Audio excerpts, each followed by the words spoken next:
Okay, hello. Hello. Okay, so we're talking about mental illness today at work, well, mental health at work. Yeah. And so I've got a few questions here.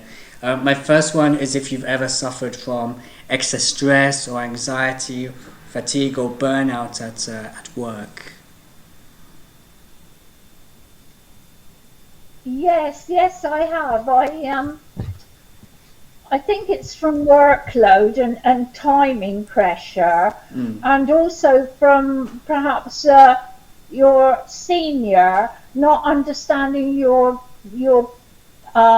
workload and the complications of your workload when they give you something they want done very quickly. Okay, and they don't understand the effort that goes behind doing that task, the time it will take to realistically That's do the job right. well. Yeah, I've had that where That's a right. boss has told me, "Oh no, your job is easy. We'll give you this worksheet. Just do the worksheet with the students. There's nothing to prepare," and they don't understand the work that goes behind preparing a Yeah. lesson and stuff like this. That's right. And especially when you're at work and the workload is so heavy that you end up working through lunch. Your whole team works through lunch. You're all just having a sandwich at your desk and a drink out of the machine. You're not getting a break at all. And you're just sat there all day, solidly working. It can be very stressful. So, did you get burnout? Were you going home feeling tired, not sleeping well? Um, I never got burnout when I was actually working. I could actually cope with stress at the time, but as soon as I had a day off or a week vacation, the first couple of days I'd go down with a cold or I'd be tired, I'd be exhausted, perhaps unwell physically. It was when I wound down that it hit me, which I think often happens with people. Yeah, I think, and I told you, for me, it's the opposite. When I'm busy, obviously not too busy, but when I'm busy, when I've got 5 or 6 hours of classes each day, I'm able to stay organized because I know that I have to, and I'm very good at being organized. And I plan things well in advance. And when I've got not so much to do during a week, not so many classes, it's those times that I really start to relax, and I'm not as organized. And then you feel guilty for not working and not preparing as much as maybe you could have Yes, because you're making it worse for the future. I know I told you yes, when I was in Spain and we had to do the corrections of exams at the end of each semester, and I had around 50 students, or more than 50 students. We had to do the four exams: the speaking, the reading, the writing, and the listening. And we were given 2 weeks to mark all of the exams, and at the same time we had to do the classes with the students and prepare the classes as well.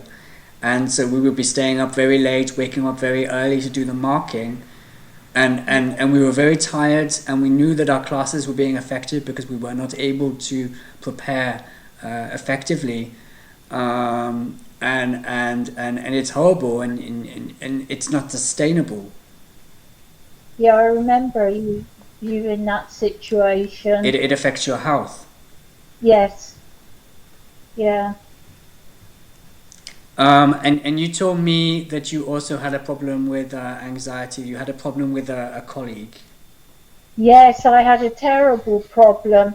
Um, I actually interviewed him myself, and because he was in the armed forces, he was in the army. I thought he would be disciplined and able to take instruction, and he just couldn't. He questioned everything, and it became a real problem and so time consuming because you couldn't have a discussion with him in front of the team. You actually had to find a place to go that was quiet and have a one to one with him. But it was almost as if he constantly wanted your attention and your one to one. And in the end, we were working one day and he came over with yet another question that he wanted to ask. And I'd said to him, just go and sit down and do your work. I'll do mine. And when I've finished, I'll find a place we can go and discuss it. Mm. And he ended up standing in front of my desk, literally screaming at me. And it really got out of hand. And I thought, oh, I must contact the HR because I need support with this young man. Mm. And went to another department to use the telephone in private. And they wouldn't discuss it with me. And when I asked them why not, they said he'd made a complaint that morning that I was bullying him. Mm. And it got so stressful for me that I just went home and didn't go back again. Right, because you were accused of something which obviously... Which wasn't true. But I don't think it was the fact I was accused of something that was untrue. It was the fact that I'd asked for help and they wouldn't listen to my side of the story. They just kept saying, we're not discussing it with you. Mm. And he'd made a complaint against me and there was no help for me at all. And I just went home and I was so upset because nothing like this had ever happened to me before.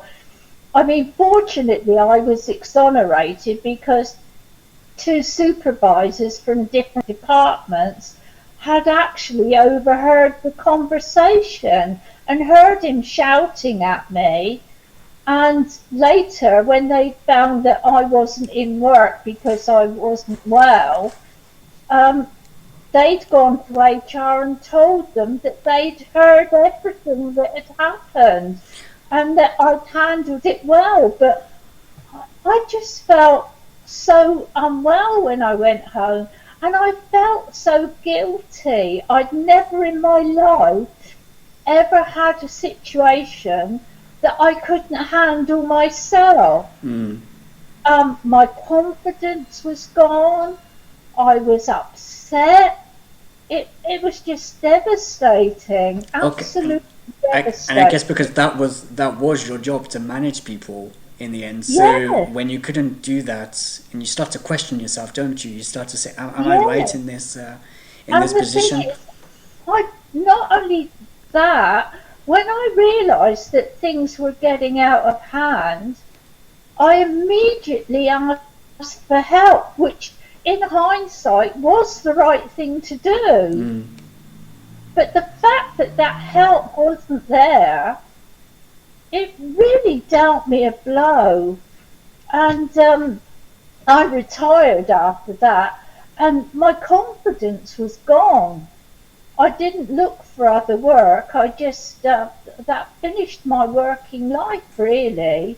Yeah. And looking back on it, it was such a bad thing. I mean, perhaps I should have gone back and sorted it out, but it was almost like having a breakdown. I mean, I was absolutely devastated. Yeah, and you I- said that you didn't tell anyone about it, but No, obviously I've you were not never in the wrong told- position. So No, I've never told anybody about it. And the worst thing is that I still feel ashamed of it. You know, I know I've not done anything wrong, but I've never told anybody. I just told my family that I'd decided to retire early. mm, Never ever told them that I had issues. I just shut myself away and closed in on myself, and really it destroyed me for quite a while. It was really, really bad. well, I think that's it. When you have cases like this, when you're undermined, when you start to doubt yourself, and you feel like a failure, and you don't want to admit to other people your failures. You No, don't want them because- Lose respect. I guess you think they're going to lose respect for you if you say, I think that's it. And I think the jobs I'd gone into in the past, I'd gone in one job, and I'd been promoted several times. And then in my last job, the same thing happened. I took a job, and the next minute I've been moved up to another level in another department and a higher level in another department, until I ended up having my own team and everything was good. And then suddenly I'm a failure. yeah, And that's how I felt, devastated. And I couldn't cope with that. And I've still to this day, this is the first time I've ever spoken about it. And this is what, um, 15 years later. And I never told anybody. apart from obviously your husband. Oh, yes, because I shared everything with him. I mean, he was always there for me. I mean, he wasn't just my husband, he was my best friend. So, but nobody other than him. I never told anybody else in my family. Do you think, I mean, if you were not with him, if you were single, you were going home at the end of the day Oh, to just your goodness. dog, I mean, what would you do, do you Oh, think? it would have been, well, I probably would have ended up having a breakdown Mm. because, without support, that's what happens, isn't it? People haven't got support that they need. Yeah, and we should clarify that in your workplace there were no counselors, there were no No, there and were no I initiatives. worked in another company, in a previous company. I'd actually worked in HR. So I know that I was doing the right thing asking for help. And in my previous company, if somebody had made that accusation, we would immediately have told the person who they'd accused and asked their side of the story. Yeah. And then when we had both sides of the story, we would have decided what action is appropriate. Or perhaps ask some of their colleagues if what their reaction was to it. So not just start a conspiracy theory, but do you think that there was a relationship between the man and the woman in HR, or do you think that he was an important person in the end, or? I don't know what it was. He could be a very personable young man, and he could manipulate people. So all I can assume is that he went in there being really, really nice, giving them, his side and laying it on thick. And by the time I decided that I needed help with the situation, they just weren't willing to discuss it with me. Yeah, maybe it made you look like you were trying to, when a child says, whatever he says is lying, and, okay, it's Yes, because he's done something. yes. Yeah, so So, you probably look like that to the woman in and HR. in the end, I was exonerated because, fortunately, two people had overheard that weren't friends of mine. They were just supervisors from two other departments. And to be honest with you, I was so focused on the young man, I didn't even know there were other people around. Well, to be honest, that's probably got to be even worse. They defended you, which is good, but I mean, you must have been thinking, everybody's been talking about me. Everybody's been, I you're felt the topic of conversation terrible. in the office. I was a wreck when I went home. I was an absolute wreck. And, tearful and not my confident self at all. And then I wasn't my confident self for months after. Mm. Because if it had been a normal situation, I'd have thought, oh, I'll just go and get another job. But I never had the confidence to do that. Yeah, that's a shame. Anyway, let's end that therapy session. Yeah. Let's go to the last question. So, You asked me to tell you the truth. yeah, and you did. So that's good. So the next question is about mental illnesses, bipolar disorder, obsessive compulsive disorder, things like this. Would you hire someone who had suffered with one of these mental illnesses? Because there is a lot of stigma with mental illnesses. There is a lot of discrimination. And also, of course, there are lots of different types of mental illness. Mm. Like, a young woman that's had a child can have postnatal depression. Mm. But again, it's not long term, and it can be dealt with medication. Bipolar, would you know somebody had bipolar if they were taking their medication? You wouldn't know unless they were up front and told you at the interview. But they'd have to be pretty silly to tell you at an interview that they've got a mental disorder, wouldn't they? Well, that's unless obviously if they have a gap in their employment for some reason, due to the fact that they had this mental illness and had to find help, and they were sorting themselves out, and in that time the employer may ask, why do you have this gap, and they wanted to be honest, maybe. Yeah, I don't think people are that honest. I think people that have gaps in their employment can usually find a reason for that gap. But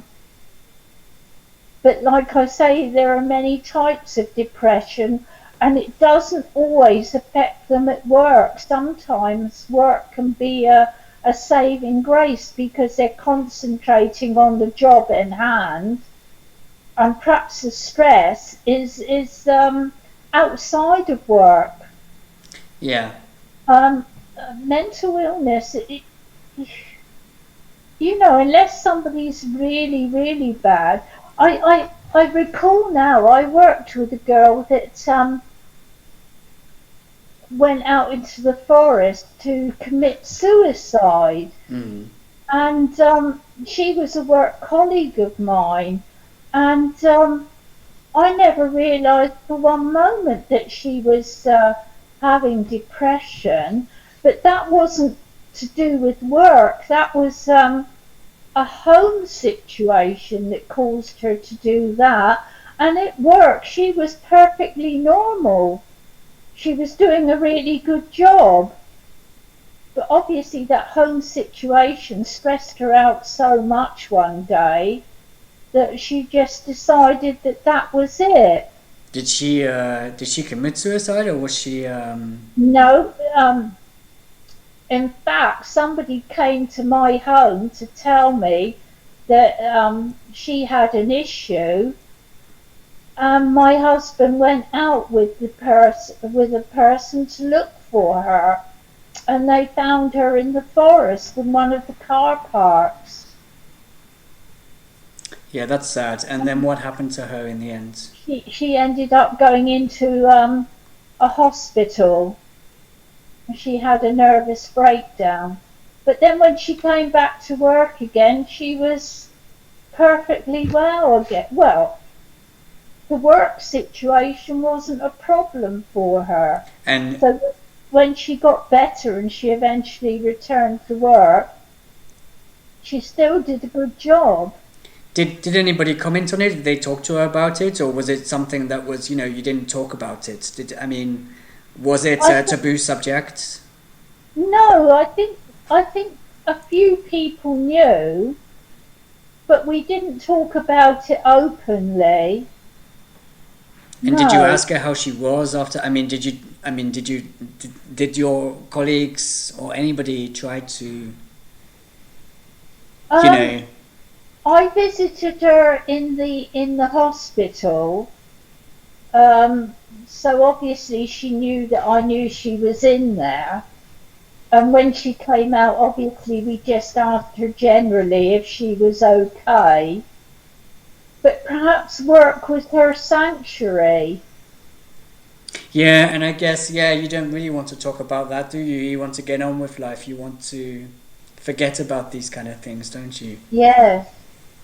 Yes. Yeah, one last thing. You said that you knew somebody that had OCD, obsessive compulsive disorder. Yes, that was difficult because When I first worked for the company, I worked quite closely with her.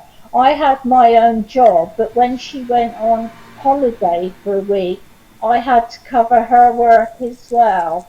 And it was quite difficult because she wanted everything on her desk in an exact place, and all her work had to be carried out in the order that she wanted it carried out, and you had to do it all exactly the same as she did. There was to be no variation at all. Um, and I didn't realise that she had this compulsive disorder until much later. But we just accepted it. I mean, that was a small team I worked with. It was a team of 6, Mm. and nobody mentioned it.